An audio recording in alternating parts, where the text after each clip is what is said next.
지난주 하박국서를 마지막하면서 하박국의 노래로 끝났기 때문에 다음 주는 추수감사절이 오고, 그래서 오늘은 노래를 하나 더 우리 살펴보려고 합니다. 성경 곳곳에는 노래들이 참 많이 있습니다. 굉장히 많은 노래들이 있어요. 아마 최초의 노래는 하나님이 에덴 동산에서 하와를 만드시고 아담이 눈을 뜨고 첫 바라본 그 아내를 향하여 내 뼈 중에 뼈요 내 살 중에 살이로다. 최초의 노래입니다. 남자가 부른 노래겠죠. 출애굽기 15장을 보면 이스라엘 백성들이 홍해를 건넌 다음에 그 여호와의 크신 구원을 노래합니다. 노래하며 춤을 추죠. 얼마나 신이 났겠습니까? 승리를 노래하는 거죠. 노래는 승리에 대한 노래. 또 사무엘상의 2장을 보면 한나의 노래가 나옵니다. 아이를 갖지 못했던 한 맺힌 한 여인에게 하나님의 응답하심으로 자녀를 갖게 하고 그 자녀가 이스라엘의 민족의 역사를 바꾸는 인물이 되죠. 한 개인의 탄생의 문제가 아니고 그 여인의 기도가 민족적 기도로 성화되면서 노래로 이렇게 화답을 합니다. 우리가 알고 있는 이 시편은 다 노래죠. 시이면서도 노래들입니다. 그래서 많은 작곡가들은 이 시편 자체를 가지고 노래를 만들었습니다. 예배의 중요한 부분은 우리가 노래죠. 송, 또 힘이라고 말하기도 하는데요. 찬송이 예배에 굉장히 중요한 요소가 됩니다. 오늘도 말씀을 듣기 전에 우리 성가대의 아름다운 찬양이 노래로 표현되었습니다. 이 기독교는 노래가 있습니다. 항상 노래가 중앙에 있고요. 이 고통 중에서도 노래하는 것이죠. 이 기독교의 특징입니다. 그래서 장례식에도 우리는 노래합니다. 지난 시간에도 말씀드렸던 것처럼 장례식 때도 슬픈 곡을 하는 것이 아니고 아주 미래에 대한 소망에 찬 또 구원의 완성이죠. 천국에 가는. 그래서 우리는 장례 예배 또 발인 예배 이런 표현을 쓰지만 때로는 어떤 사람은 천국 환송 예배 이렇게 표현을 하기도 합니다. 노래가 있어요. 그래서 우리의 그 노래는 소망에 관한 얘기고 또 승리에 관한 노래다. 자, 오늘은 기독교의 가장 유명한 노래 중 하나입니다. 성경에서 나오는 아주 유명한 노래 중에 하나, 마리아의 노래입니다. 마리아의 노래, 마리아 송입니다. 마니피캇이라고 하는 표현을 쓰는데 라틴어로 찬양하다라고 하는 찬양으로 시작합니다. 유명한 바흐가 이 트럼펫과 이 팀파니를 곁들여서 이 곡을 붙임으로 또 이 노래가 매우 유명하게 알려져 있습니다. 본문은 천사를 통해서 예수님의 수태, 예수가 잉태되는 이 고지를 마리아가 듣고 난 다음에 불렀던 노래입니다. 오늘 46절과 47절을 보면 마리아가 이르되 내 영혼이 주를 찬양하며 내 마음이 하나님 내 구주를 기뻐하였습니다. 이렇게 노래가 시작이 됩니다. 자, 노래하는 이유는 자신에게 일어난 일 때문입니다. 그 일은 자신의 몸에 성령으로 예수가 잉태된다는 소식, 그 사건, 그 이야기를 듣고 마리아가 흥분하면서 노래하는 것입니다. 자, 이 노래의 첫 부분은 48절이에요. 그의 여종의 비천함을 돌보셨습니다. 보라 이제 후로는 만세의 날을 복이 있다 일컬으리로다. 여기 눈에 띄는 대목은 여종의 비천함을 돌보셨습니다. 1세기에 팔레스타인의 문화 안에서 여자라는 존재는 그야말로 비천한 존재였습니다. 마리아는 무명의 10대 어린 처녀의 몸을 가지고 있었습니다. 여기 비천하다라고 하는 이 마리아의 노래 안에는 이 단어 속에는 주목받지 못함, 이라는 의미가 들어있습니다. 한 번도 의미 있는 눈길을 받아보지 못한 변변치 않은 어쩌면 변두리 인생, 이렇게 표현될 수 있습니다. 그 비천함을 돌보셨습니다. 이 돌보다는 표현은 주목하다, 자세히 살피다 라고 하는 의미가 있습니다. 누군가의 주목이 있다는 거죠. 그 주목은 하나님의 주목하심. 자, 우리 인생은 어쩌면 주목받고 싶은 욕망을 가지고 살아가는 인생일지도 모릅니다. 주목받고 싶습니다. 어때요? 여러분들은 없으십니까? 유명한 사람이 되려고 하는 것도 주목받고자 하는 거잖아요. 유명한 사람이 되고 인기인이 되면 주목을 받습니다. 카메라가 따라다닙니다. 스포트라이트가 있습니다. 박수와 사람들이 이목이 집중되는 것을 즐깁니다. 자, 그러나 세상이 주목하는 것은 가변적이죠. 오늘 이 사람에게 카메라를 갖다 댔지만 그 카메라의 방향이 언제 어디로 누구에게로 옮겨질지 아무도 모릅니다. 세상은 굉장히 가혹하죠. 냉정하고. 오늘은 내가 주목받았지만 언젠가는 흔적도 없이 사라져버리고 맙니다. 이 연예인들의 삶이 그렇다고 그래요. 늘 불안하다는 거예요. 오늘은 인기가 있지만 매일 들여다보면서 이 인기가 늘 언제 어떻게 될지 모르니까. 세상은 모두가 나를 알아달라고 아우성을 합니다. 나 여기 있어요. 나 여기 있어요. 나를 무시하지 말아주세요. 나를 봐주세요. 가끔 뉴스 앵커들이나 이런 아나운서들이 길거리에서 뭔가 취재를 할 때 카메라를 막 비추면 거기에 항상 그런 아이들이 있죠. 사람 어른들도 있더라고. 거기에 들면 화면에 나올까봐 그 애절하고 간절한 열망, 그게 TV에 한번 나오려고 말이죠. 우리는 주목받는 인생을 성공이라고 말합니다. 자, 마리아는 오늘 주목받지 못한 비천한 여종이에요. 놀라운 일이 일어났습니다. 하나님이 주목하셨다는, 하나님이 돌보셨다. 자, 이 하나님의 주목은 한순간의 끝으로 만지 않고 이것이 계속된다는 거죠. 48절 하반절에 보니까 이제후로는 만세에 나를 복이 있다 일컬으리로다. 하나님이 우리를 주목해 주시면 어떻게 된다고요? 한순간이 아닙니다. 만세에 나를 복이 있다. 한 시대 한순간이 아닙니다. 반짝 쇼가 아니에요.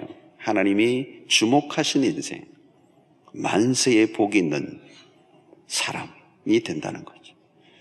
마리아는 자신에게 찾아온 축복이 얼마나 놀라운 것인가를 알았습니다. 한순간이 아니라 내 생의 역사 속에 만세에 복 있는, 상상할 수 없는 일이 일어났습니다. 이 비천한 한 여인을 하나님이 끌어올리사 역사 속에 만세의 복이 있는 인생으로 바꾸어 주시는 은혜가 오늘 이 본문의 노래 속에 있는 것입니다. 자, 이 이야기는 사실 마리아 이 얘기로 끝나지 않아요. 성경의 모든 스토리 안에 이 반전의 스토리가 있습니다. 비천한 사람을 들어 하나님의 위대하고 놀라운 드라마, 이 구원의 이야기에 참여하게 하시는 이 급격한 승리의 이야기들이 성경에 가득 차 있습니다. 자, 대표적으로 보면 오늘 마태복음 1장을 보면 예수님의 족보가 나옵니다. 많은 사람들이 신약을 읽기 시작하려고 그 작정하고 마음을 써서 읽기 시작하다가 혀도 헷갈리는 외국 사람의 이름이 계속 나오는 것 때문에 결국 마태복음 1장 때문에 성경을 읽지 못하는 분들이 많아요. 자, 이 마태복음 1장에 보면은 의미심장한 것들이 있다는 걸 우리가 압니다. 1장 3절을 한번 보겠습니다. 유다는 다말에게서 베레스와 세레를 낳고, 베레스는 헤스론을 낳고, 헤스론은 람을 낳고. 자, 여기 한 여인의 이름이 나와요. 여인의 이름이 사라져버렸어. 다시 3절로 가봤어. 유다는 다말에게서, 이 다말이라는 사람이 나온다. 다말. 자, 그 다음에 5절로 넘어갑니다. 살몬은 라합에게서 보아스를 낳고, 자, 라합이라는 사람이 또 나와요. 보아스는 룻에게서 오벳을 낳고 룻이라는 여인의 이름이 나옵니다. 이세를 낳고 이세는 다윗 왕을 낳으니라. 다윗은 우리아의 아내에게서, 여기서는 바세바라고稱하지 않지만 우리아의 아내도 역시 여인의 한 이름이 나옵니다. 그가 솔로몬을 낳았습니다. 여기 눈에 띄는 이름들이 뭘까요? 여인들입니다. 다말, 라합, 룻, 우리아의 아내. 자, 어떤 느낌이 듭니까? 이 네 여인은 하나같이 어두운 과거를 가지고 있는 비천한 여인들입니다. 예수님의 축복에 들어가기에는 매우 부적절해 보이는 인물들. 다말이 누구입니까? 시아버지 유다와의 관계를 통하여 쌍둥이를 낳습니다. 다말은 자식을 얻기 위해 창녀로 가장하여 시부 유다를 사건 안으로 불러들여 임신하고 자녀를 낳습니다. 이 성경에는 이런 기가 막힌 스토리들이 들어있어요.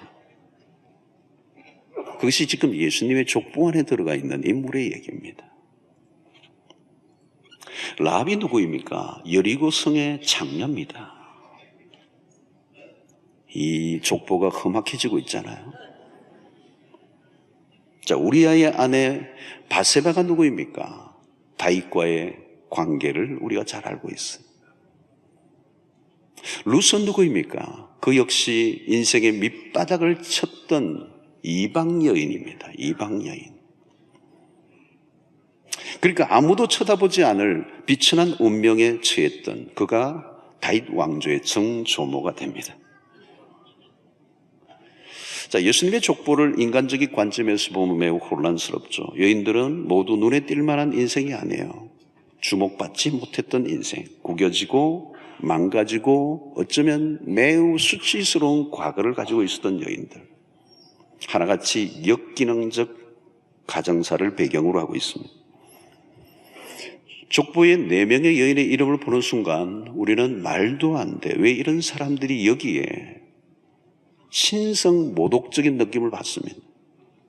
당장 이름을 지어버리라고 하는 압력을 넣고 싶은 그런 이름들이에요. 자, 그러면 성경은 왜 이 여인들의 이름을 올려놓았을까? 그것은 의도가 분명합니다. 성경은 부끄러운 과거의 역사를 결코 숨기려고 하지 않습니다. 이미지를 위하여 감추려고 하는 의도도 없습니다. 성경의 위대함이 여기에 있어요. 어쩌면 적극적으로 여인들의 이름을 언급하려고 애를 쓰고 있습니다. 목적이 뭘까요? 복음의 역사가 무엇인가를 우리에게 알려주려고 하는 것입니다. 예수님의 생애를 통하여 일어날 일들의 예고편입니다. 예수 그리스도가 이 땅에 오신 이유, 그 목적이 무엇인가? 성경은 여러분 매우 치밀하게 쓰여져 있습니다. 어떤 한 획도 그냥 꽂지 않았습니다. 한 이름 언급도 우연히 기록되지 않습니다. 복음이 어떤 역사를 일으키는지, 예수 그리스도가 이 땅에 오셔서 어떤 일을 행하시는지를 우리에게 말씀하는 것. 하나님은 엑스트라 배역조차도 맡을 수 없었던 여인들을 주연급으로 바꿔 놓으십니다. 이전의 삶이 어떠했던가는 상관없고 그리스도를 만날 때 어떤 일이 일어나는지를 알려주기 위해서 이 족보는 기록되고, 오늘 또 마리아의 노래에서 그는 비천한 여종에 불과하지만 그의 배를 통하여 인류의 메시아를 품게 하시고 그 인생을 만세의 복이 있게 하시는 이야기. 여러분, 우리의 인생은 삼류 감독이 아무렇게나 쓰여진 대본을 따라 우스꽝스럽게 펼쳐지는 광대극이 아니라는 겁니다. 성경을 들여다보면 하나님의 강력한 구원의 의도가 드러납니다. 여인들의 이름을 보면서 놀라게 되는 그것은 그 이야기들이 오늘도 복음 안에서 우리 가운데 계속 쓰여지고 있다는 것입니다. 그래서 가끔 복음은 마술 상자와 같다는 생각을 할 때가 있어요. 그 상자에 들어갔다 오면 희한하게 다른 것이 나와. 그것처럼 우리의 인생이 복음을 한번 통과하면, 복음을 한번 만나면, 예수 그리스도를 제대로 만나면 다른 인생이 되는 거예요. 여러분, 오늘 또 우리가 예수 그리스도를 정확하게 그분이 우리의 인생에 찾아오시면, 우리가 그 복음의 단검질을 한번 당하면 10분 전에 내가 아니에요. 완전히 달라지는 은혜가 있게 되는 것입니다. 복음은 그늘진 인생에서 빛으로 들어가는, 아무리 무너진 인생도 다시 일으켜 세우시는, 수치로 가득했던 그 인생을 영광스러운 인생으로 바꾸놓는 은혜가 있게 되는 것입니다. 그러므로 이 네 여인 플러스 마리아, 구원사에 빠지면 안 될 스토리를 엮는데 매우 중요한 존재들이었습니다. 마리아는 지금 일어난 일로 인하여 놀랍니다. 어찌하여 이런 일이 나에게 일어났는가? 핵심은 무엇입니까? 하나님이 비천한 여인을 돌보셨다는 겁니다. 하나님이 마리아에게 카메라를 갖다 대신 거예요. 조명을 비추신 거예요. 총동원하신 것입니다. 중요한 것은 하나님이 주목하시는 것입니다. 역사는 어디에서 일어날까요? 하나님이 주목하시는 곳. 아무리 사람들이 별 일을 다 해도 하나님이 주목하지 않으시면 해프닝에 불과합니다. 그러나 하나님이 주목하시면 그곳은 변두리가 아니라 역사의 중심지가 되는 것입니다. 역사의 주인은 언제나 하나님이십니다. 하나님께서 무대를 접기도 하시고 펴시기도 하십니다. 우리가 잘나서가 아니라 하나님의 눈길이 머물러 있으면 그때 우리의 인생은 전성기가 되는 것입니다. 마리아의 노래는 사무엘서의 한나의 노래와 흡사해요. 나중에 여러분 집에 가셔서 사무엘서 2장을 한번 보십시오. 너무 비슷해요. 잉태되지 못했던 한 맺힌 한 여인 한나의 그 기도를 통하여 하나님은 사무엘이라고 하는 한 인물을 만들어내시고, 이 한나의 그 기도가 그 시대의 왕이나 제사장들이 이루어낼 수 없는 놀라운 일들을 해내시는 하나님. 복음이 무엇입니까? 복음이 누구에게 필요한 것입니까? 이런 비천한 자들에게 필요하다는 거예요. 스스로 잘났다고 여기는 자들에게는 복음이 필요하지 않아요. 세상에 한 번도 주목을 받아보지 못한 사람에게 복음은 필요한 것입니다. 멸시받고 천대받고 망가지고 무너지고 깨어진 영혼에게 복음이 필요한 것입니다. 예수님은 공생애 동안의 세리와 창기들, 당시 변두리 인생에게 다가가셨습니다. 세상에서 내쫓긴 자들을 주님은 친구로 삼으셨습니다. 왜? 그들에게 주님이 필요하니까. 여러분, 우리는 우리의 삶의 현실, 그리고 아무리 망가지고 깨어지고 상하고 수치로운 삶과 내 인생의 배경을 갖고 있다 할지라도 그것이 우리의 인생을 불행하게 만들지는 않아요.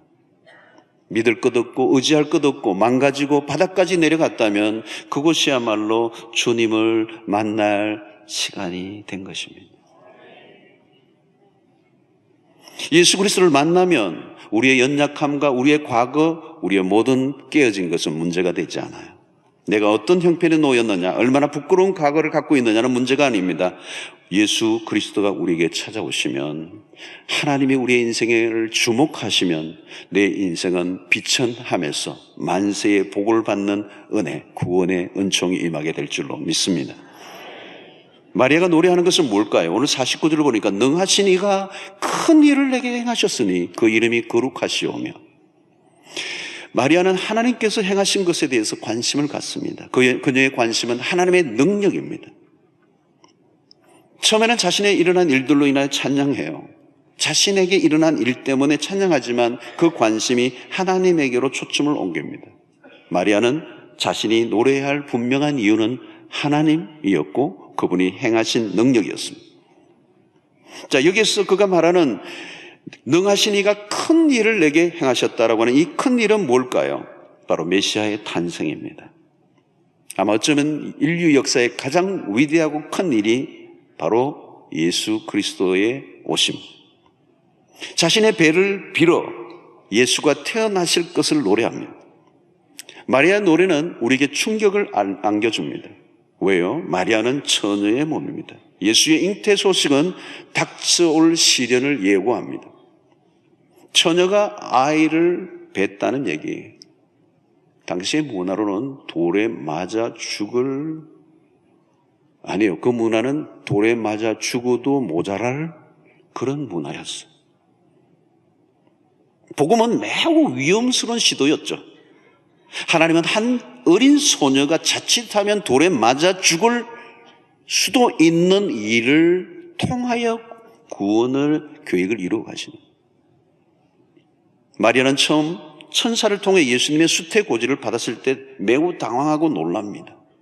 그래서 앞부분으로 1장을 거슬러 1장 34절로 가보면 마리아가 천사에게 말하되 나는 남자를 알지 못하니 어찌 이 일이 있으리까. 여러분, 이 어린 소녀 마리아가 당황한 것을 조금이라도 이해할 수가 있겠습니까? 죽는 일이에요. 놀란 것이죠. 근데 여러분, 성령으로 잉태되었다는 것을 누가 이해할 수가 있겠습니까? 천사가 알려준 성령으로 잉태되었다라고 하는 이 사건을 누가 이해하겠습니까? 이 하나님의 크신 일, 이 구원을 이루어내기 위하여 한 소녀의 배를 빌어 죄 없으신 인간으로 태어나는 이 사건 속에는 신비로움이 있는 것이고 인간의 이성의 범주를 훨씬 더 뛰어넘은 일이 일어났는데 이것을 하나님의 크신 능력이라고 말하지만 세상의 사람들이 어떻게 이해할 수가 있으며 그것을 받아들이고 있는 마리아마저도 어떻게 이게 이해가 되겠습니까?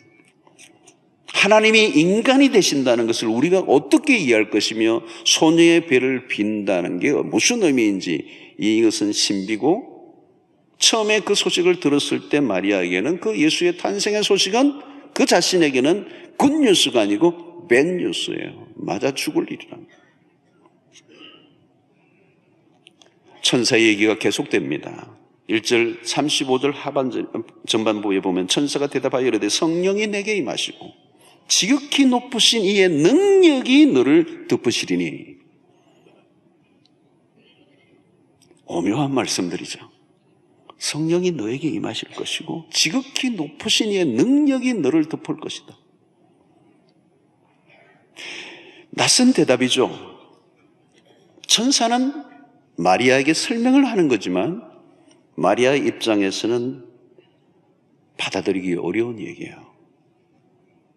자, 계속 얘기됩니다. 37절 하반절에 대저 하나님의 모든 말씀은 능하지 못하심이 없느니라.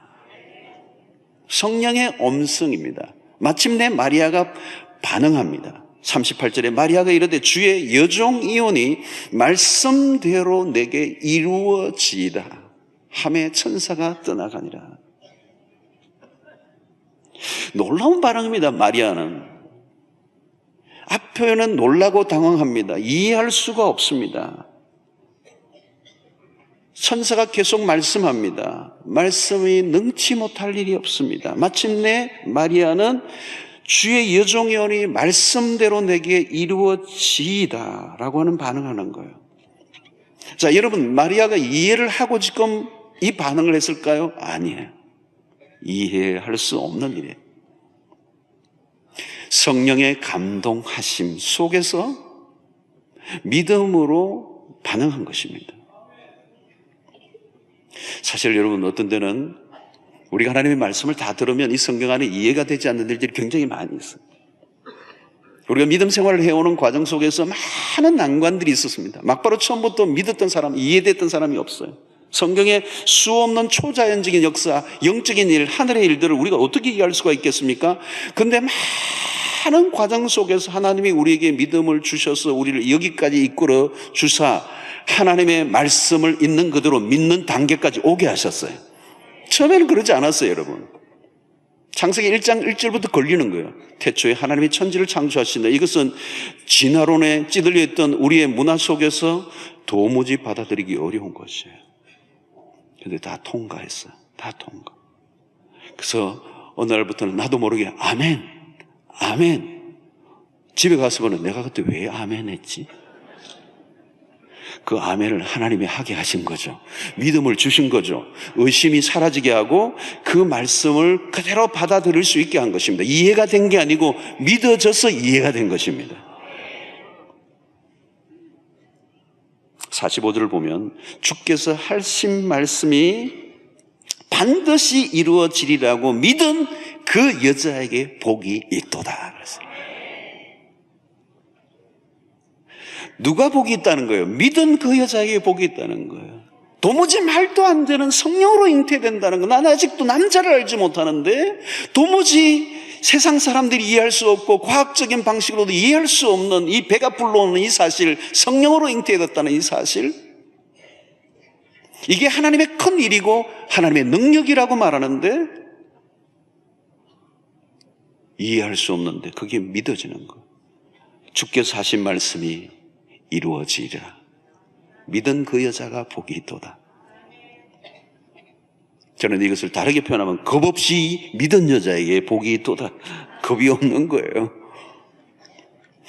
여러분, 우리는 능력을 구합니다. 하나님의 능력을 구하지만 능력이 일어나면 우리가 감당치 못할 때가 많습니다. 우리의 이해를 넘어선 일들이 수없이 일어납니다. 우리는 우리의 이성의 한계 속에서 받아들이고 판단하려고 합니다. 믿음이란 그게 아니에요. 우리가 이해되지 않아도 하나님이 하시는 일을 그대로 받아들이는 것. 하나님에게는 능치 못할 일이 없습니다. 그렇다면 동정녀 탄생은 아무것도 아니에요. 저는 자주 그럽니다. 창세기 1장 1절을 믿는 사람, 태초에 하나님이 천지를 창조하시고 빛이 있으라 하심에 빛이 있었다라고 하는 이 놀라운 하나님의 창조의 하나님을 믿는다면 동정녀 탄생은 아무것도 아니에요. 하나님은 능히 행하실 수가 있습니다. 마리아가 노래하는 이유는 비천한 자를 통하여 구원을 이루시는 하나님, 미스터리한 한 소녀의 배를 성령으로 잉태되게 하시고 돌에 맞아 죽을 수밖에 없는 그 문화 속에서도 그 위험한 모험을 감행하사 한 여인을 그 비천함에서 만세의 복이 있는 여인으로 이끌어 내셔서 당신의 구원을 이루시는 하나님을 마리아는 찬양하고 있습니다. 오늘도 우리의 삶 가운데 이해할 수 없는 독특한 방식으로 우리의 인생을 밑바닥에서 다시 이렇게 세우시는 은혜가 있게 되기를 축원합니다. 하나님의 능력은 두 가지 일을 동시에 행하세요. 51절과 52절을 보면 그의 팔로 힘을 보이사 마음의 생각이 교만한 자를 흩으셨고 권세 있는 자를 그 위에서 내리치셨으며 비천한 자들을 높이셨다. 여기 매우 중요한 것은 비천하고 낮은 자는 높이시고 높아진 자는 낮추신다. 자, 여기서 나오는 이 교만한 자를 흩으셨다라고 하는 표현을 씁니다. 여기 교만하다라는 표현과 권세 있는 자와 부한 자가 다 동의어입니다. 자, 권세 있는 자, 부한 자, 교만한 자가 다 동의어로 사용되고 있습니다. 무슨 얘기일까요? 단순히 권세를 가진 자를 말하는 게 아니요, 부자를 책망하는 것을 아닙니다. 권세 있는 자, 부한 자, 교만한 자는 한마디로 얘기하면 하나님을 두려워하지 않는 자를 말하는 겁니다. 아니, 하나님이 필요 없다고 하는 사람들입니다. 하나님의 자리에 자기가 앉아 있는 사람을 말합니다. 자기가 자기 인생의 주인이 되어 있는 사람들을 말하는 거죠. 그들을 내리치셨다는 거죠. 권세 있는 자를 그 위에서 끌어내리시고 부자를 공수로 빈손으로 보냈다. 자, 여기에는 누구를 상징하는 의미가 있어요. 당시 로마 제국의 황제. 2장 1절을 가보면 가이사 아구스도가 나옵니다. 로마의 권력의 정점에 앉아있는 황제 가이사 아구스도. 그런 당시 지중해 연안 전반의 평화를 가져오게 하는 메시아로 추앙되고 있었습니다. 그야말로 로마의 황제는 평화의 왕이에요. 물론 그것은 거짓이었지만 사람들은 그렇게 믿고 있었습니다. 식민지 국가의 유대인의 한 사람으로서 로마 황제의 힘을 의심하는 사람은 그 당시 아무도 없었습니다. 이런 상황 속에서의 마리아의 노래는 놀라운 것입니다.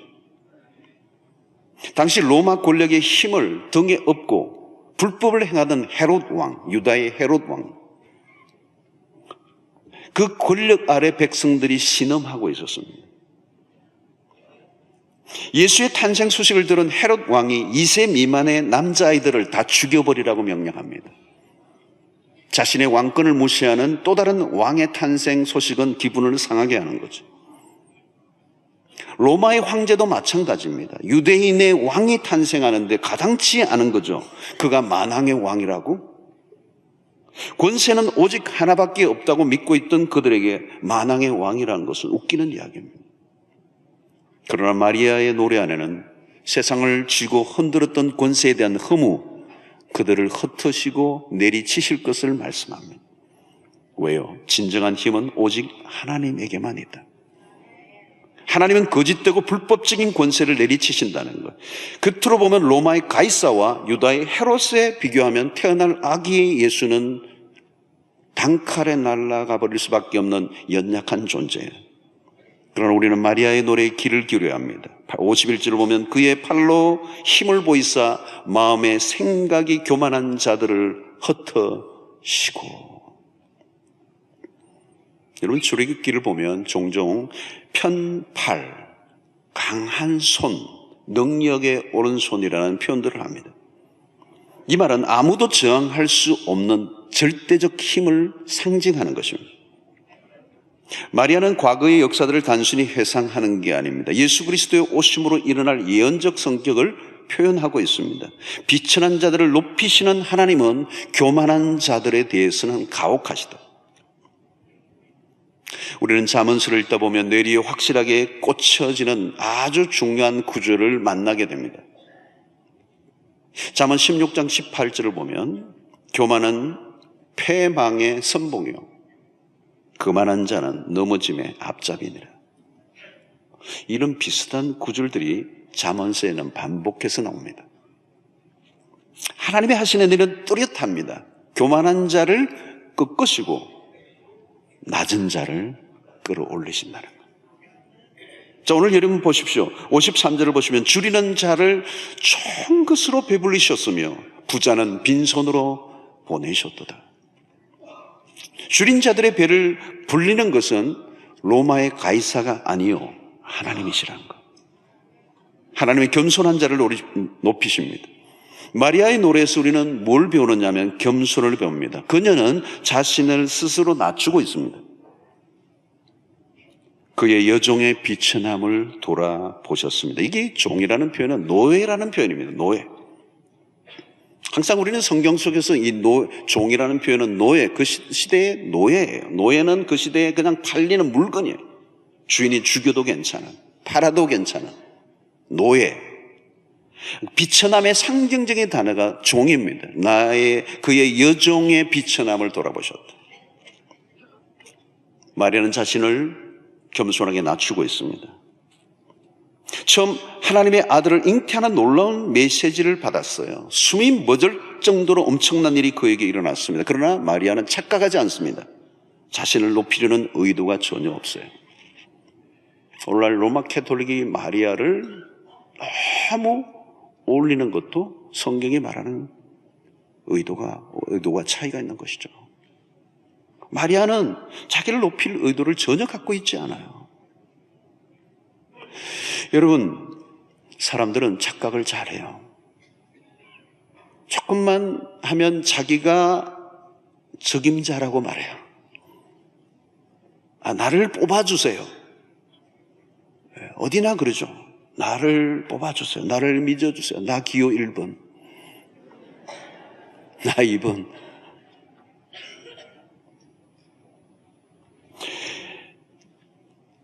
여러분, 누구나 처음에는 겸손으로 시작하죠. 조금만 시간이 지나면 변합니다. 하나님이 사람 보는 눈이 있는 것 같다고, 나를 잘 뽑으셨다고, 자격이 있어서 주어진 것처럼 생각합니다. 이런 구원도 우리가 오랫동안 믿음 생활하면 내가 뽑을만해서 하나님이 나를 뽑아주셨지, 선택해 주셨지. 여러분, 조금만 지나면 사람이요, 겸손을 시작해서 교만하고요, 나중에는 자기가 하나님이 됩니다. 마리아는 자신의 주제를 파악하고 있습니다. 그는 비천한 계집 종을 노래합니다. 우리는 여기 이 마리아의 모습은 예수님에게서 동일하게 발견할 수 있습니다. 빌립보서 2장 6절로 8절의 말씀은 유명한 말씀이죠. 그런 근본 하나님의 본체에 있어요.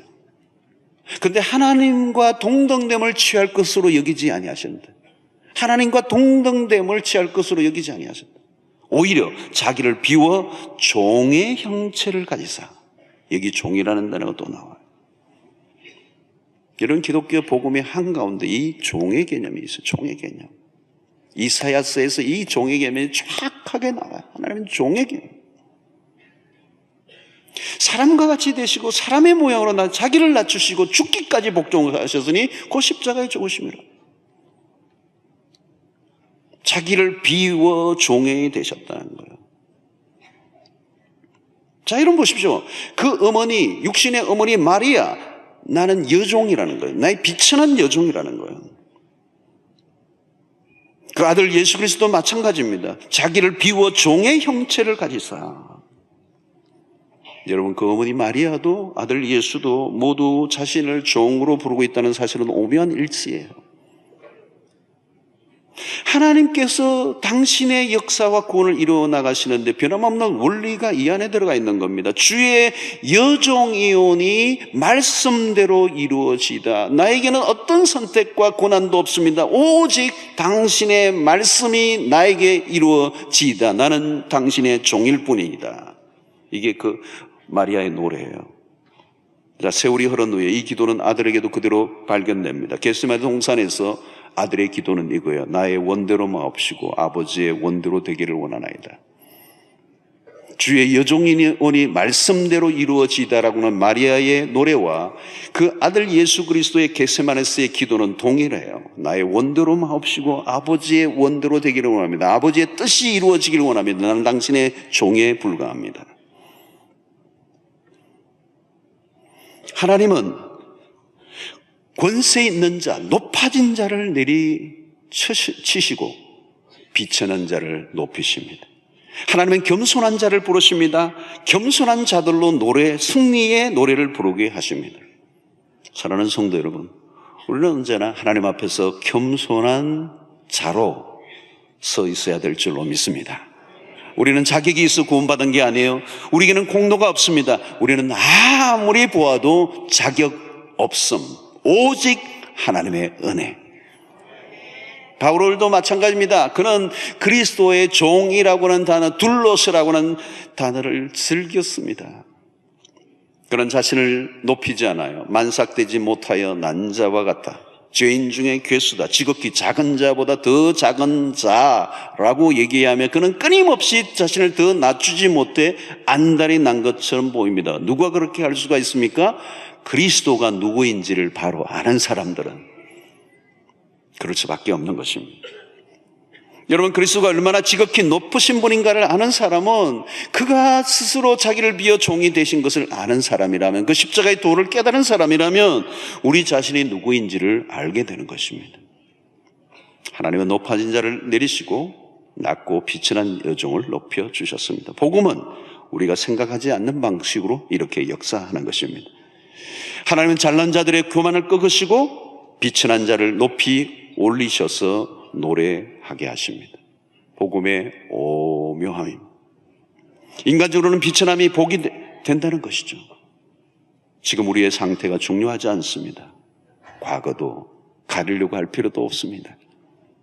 하나님이 주목해 주시는 것, 그것이 우리 인생의 반전의 드라마를 쓰시는 은혜가 되는 것입니다.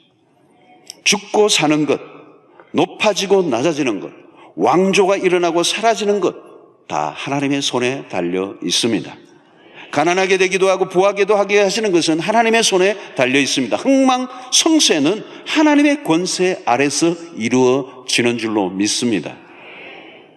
하나님의 힘의 행사에 저항할 수 있는 자는 아무도 없어요. 오직 하나님의 돌보심이 중요한 것입니다. 하나님의 눈이 우리를 주목하시면 거기에 승리가 있고, 하나님의 눈을 피하시면 그것은 망하는 길이에요. 하나님은 비천한 여종을 들어 하나님의 위대한 구원의 역사를 이루셨던 것처럼 오늘 우리의 삶에도 그런 은혜가 임하게 되기를 축원합니다. 48절의 말씀을 다시 한번 보겠습니다. 마지막으로 그의 여종의 비천함을 돌보셨음이로다. 보라 이제 후로는 만세의 날을 복이 있다 일컬으리로다. 우리의 인생, 우리의 신분의 상승, 우리의 출세, 우리의 성공, 그 모든 것은 하나님의 손에 달려 있습니다. 더 중요한 것은 우리의 높고 낮아짐의 문제가 아니라 하나님이 영원히 영광을 받으시는 일입니다. 오늘 노래의 초점은 마리아가 아닙니다. 마리아는 자기의 노래를 부르고 있지 않아요. 하나님이 그를 부르게 하시고 그 노래의 주제는 하나님이시고 그분이 행하신 큰 일입니다. 하나님이 위대하시다. 하나님은 위대하시고 높으신 분이십니다. 그 노래를 하는 것입니다. 46절 보면 마리아가 이르되 내 영혼이 주를 찬양합니다. 사랑하는 성도 여러분, 이 노래는 내가 지어낸 노래가 아니고 하나님이 부르게 하신 노래. 그 인생을 끌어올리셔서 하나님의 위대한 일에 동참하게 하시고 구원을 이루시는 일에 주연을 삼으신 그 하나님의 구원을 노래하는 마리아의 노래가 오늘 우리의 입술 속에서도 터져나와 아무리 낮고 비참하고 깨어지고 망가지고 내 인생사가 다 엉클어졌다 할지라도 하나님이 우리의 인생을 돌보시면 다시 새롭게 놀랍게 일으켜 세우시고 복을 누리게 하시는 은혜, 이 반전의 드라마 오늘 여러분들의 인생 가운데 쓰여지는 은총이 있게 되기를 주의 이름으로 축원합니다.